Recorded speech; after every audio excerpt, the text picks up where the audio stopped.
Ouais, on est allé la chercher, on voit le score 20-14 jusqu'à la dernière seconde.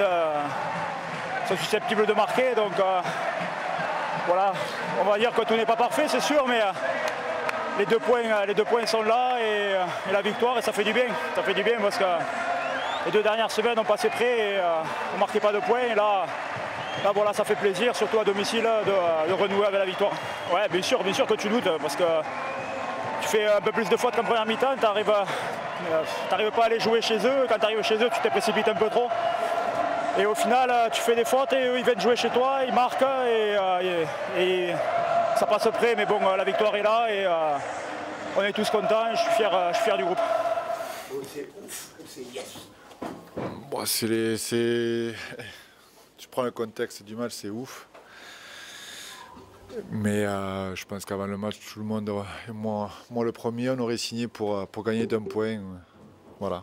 Les 2 points étaient super importants et l'objectif est rempli et rempli avec une très très belle attitude. La manière, non, parce que je pense qu'on aurait pu leur mettre 20 points si en début de deuxième mi-temps on est un peu plus intelligent avec le ballon. Mais la façon dont on a défendu, on a été à juste titre critiqué sur notre défense et aujourd'hui c'est elle qui nous fait gagner le match. Et c'est que la défense, c'est l'attitude, c'est le travail l'un pour l'autre. Et aujourd'hui, les 17 joueurs ont montré voilà, qu'ils avaient une très très belle attitude. Par le passé, on a souvent gagné les matchs grâce à notre attaque. Et là, ce soir, c'est la défense. Voilà, gros coup de chapeau aux 17 joueurs. Les plus petits gabarits que... Ouais, c'était voulu, c'était sincèrement voulu. Greg et Benjamin sur le banc qui amènent un peu plus d'agilité que les Watts ou les Green ou les Paleacina. Mais voilà, tu te sers de leur point fort comme un point faible. Ça fait partie des décisions prises. Des fois ça marche. Aujourd'hui ça a marché. Marquer en étant dominé comme en fin de première mi-temps, ça t'inspire quoi? Ce qui m'inspire, c'est qu'on est capable de faire des choses à tout moment et n'importe où. Maintenant, il faut, à mon sens, dans le management du match, savoir et gagner ce droit de le faire. Après, on sait que tous les joueurs ont des qualités individuelles propres qui peuvent faire la différence à tout moment. Mais voilà, collectivement et en termes d'intelligence, pour continuer à avancer, il faut qu'on sache tuer le match et être sur la même longueur d'onde à ce niveau-là. Tu étais inquiet sur ton côté droit sur le Inquiet, non, c'est un très bon joueur. T'es inquiet toute la semaine si tu veux, mais à un moment donné, enfin, Scott c'est pas le meilleur défenseur, il a répondu présent malgré tout. Tony a répondu présent, Elliott a répondu présent, notre côté droit a répondu présent. Et Minichello c'est un très bon joueur, voire une révélation de la compétition. Le jeu au pied par contre, pas être non, ça fait partie du game management. Voilà, dans le début de match, si le ballon était resté sur le terrain, à un moment donné, on aurait pu leur mettre le couteau sous la gorge ou taper un tenue de plus tard. Voilà, ça fait partie de l'intelligence de jeu quand taper et surtout l'exécution après. Ouais. Tu parlais de la défense tout à l'heure et ce caractère collectif de l'équipe. Est-ce que tu penses que c'est vers ça que l'équipe doit tendre justement? Bien sûr, c'est sûr. Non, parce il y a une grosse marge de progression offensivement, mais pour gagner les matchs, voilà, 2 essais encaissés aujourd'hui, c'est très positif. Je crois qu'on était à plus de 30 de moyenne, donc voilà. Mais les gros matchs et les matchs de fin de saison, de play-off, et vous le savez aussi bien que moi, ça se gagne avec la défense. Et voilà. Il faut qu'on continue à construire sur cette défense-là, et peu importe l'adversaire, qui s'appelle Wakefield ou Saint-Helens ou Leeds ou ULKR dans 2 semaines.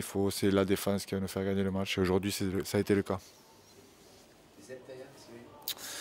Il a de nouveau pris un coup à sa plaque. Là, voilà, ouais, c'est récurrent chez lui.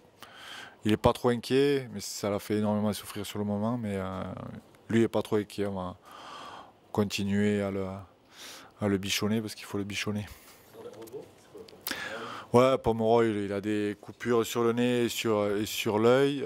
Elliott Whitehead a pris un gros coup sur la cuisse. Voilà, Tony qui a fait avec son problème au poignet un match plus que positif.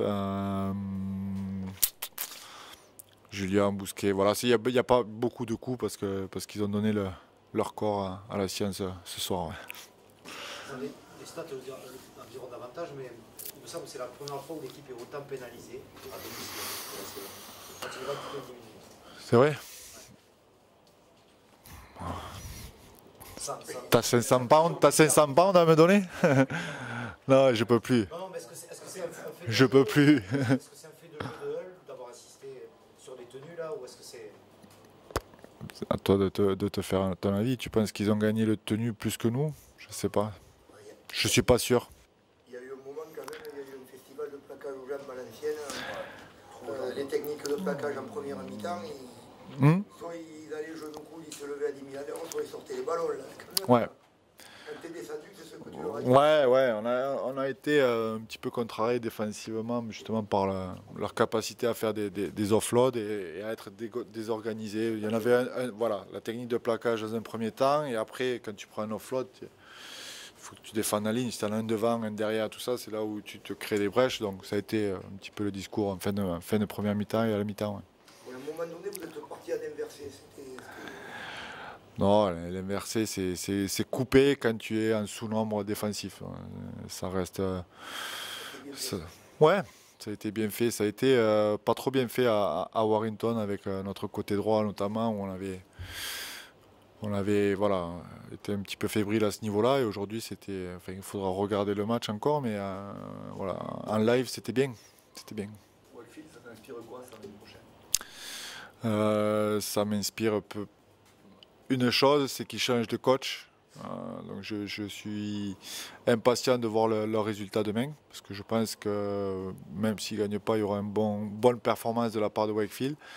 Et puis ça m'inspire, peu importe l'opposition samedi prochain, il faut qu'on continue sur cette constance qu'on recherche depuis pas mal de temps. Donc c'est vrai que Wigan, Huddersfield, Warrington, l'UFC, tout ça, c'est des gros matchs, et les performances et somme toute satisfaisante. Donc voilà, Wakefield, je m'en fiche, c'est notre performance, c'est nous qui va m'intéresser avant de penser à Hull KR. Côté match piège quand même. Bien sûr, c'est pour ça que tu commences à parler de Wakefield, ça veut dire que tu commences à avoir dans ta tête qu'ils sont derniers, qu'ils ont encaissé plus de 600 points et que tout va être facile. Donc ça, je m'en fiche. Moi, c'est continuer à être bon défensivement qui va m'intéresser cette semaine, et être un peu plus intelligent dans les schémas de jeu et dans le game management pendant les 80 minutes.